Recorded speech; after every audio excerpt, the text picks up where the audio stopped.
নমস্কার।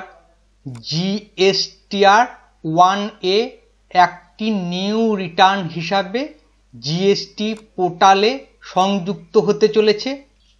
কখন আপনাদের এই জিএসটিআর 1A ফাইল করার প্রয়োজন হবে তার সঠিক তথ্য এই ভিডিওটির মাধ্যমে আপনাদের সামনে তুলে ধরার চেষ্টা করব।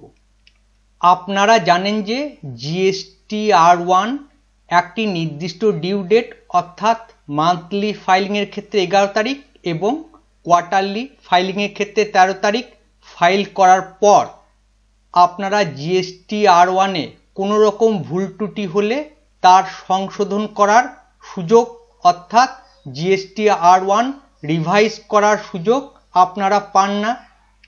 আপনাদের পরের মাসে জিএসটিআর 1 ফাইল করার সময় অ্যামেন্ড রেকর্ড ডিটেলসে আপনাদের গত মাসের ভুল ত্রুটি সংশোধন করে জিএসটিআর 1 ফাইল করতে হয়। এবার আপনারা একটি নির্দিষ্ট মাসে জিএসটিআর 1 ফাইল করার পাশাপাশি জিএসটিআর 1-এ ফাইল করার সুযোগ পাবেন।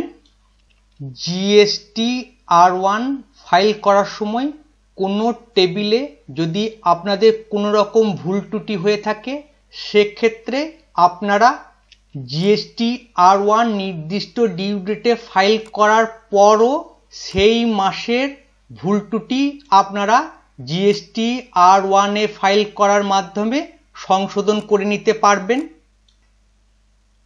এক কথায় জিএসটিআর 1 ফাইল করা বাধ্যতামূলক নয়।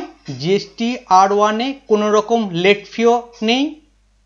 আপনারা জিএসটিআর 1 ফাইল করার পর যদি আপনাদের মনে হয় জিএসটিআর 1-এ কোনো রকম ভুল ত্রুটি হয়েছে সেক্ষেত্রে তার সংশোধন আপনারা জিএসটিআর 1-এ ফাইল করার মাধ্যমে করতে পারবেন। এখন প্রশ্ন হলো কখন আপনারা এই জিএসটিআর 1 ফাইল করবেন। দেখুন, নির্দিষ্ট ডিউ ডেট জিএসটিআর 1 ধরুন আপনি 11 তারিখে জিএসটিআর 1 ফাইল করেছেন, আপনাকে আপনার জিএসটিআর 3B ফাইল করার আগে পর্যন্ত আপনি এই জিএসটিআর 1-এ ফাইল করতে পারবেন এবং জিএসটিআর 1 এবং জিএসটিআর 1 এর সংশোধিত ট্যাক্স লায়াবিলিটি আপনাদের জিএসটিআর 3B-তে অটোমেটিক শো হবে। একই সাথে আপনারা নির্ভুল জিএসটিআর 3B ফাইল করতে পারবেন। এক কথায় জিএসটিআর 1 এর সহযোগিতায় আপনারা আপনাদের সেলের সঠিক তথ্য নির্দিষ্ট মাসের জন্য দেখাতে পারবেন।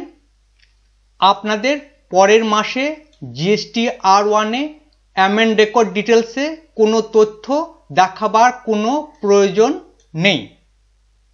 জিএসটি পোর্টালে জিএসটিআর 1 অ্যাক্টিভ হওয়ার সাথে সাথেই কিভাবে আপনারা জিএসটিআর 1-এ ফাইল করবেন আমাদের চ্যানেলের ইউটিউব ভিডিওতে আপনাদের সামনে তুলে ধরার চেষ্টা করা হবে।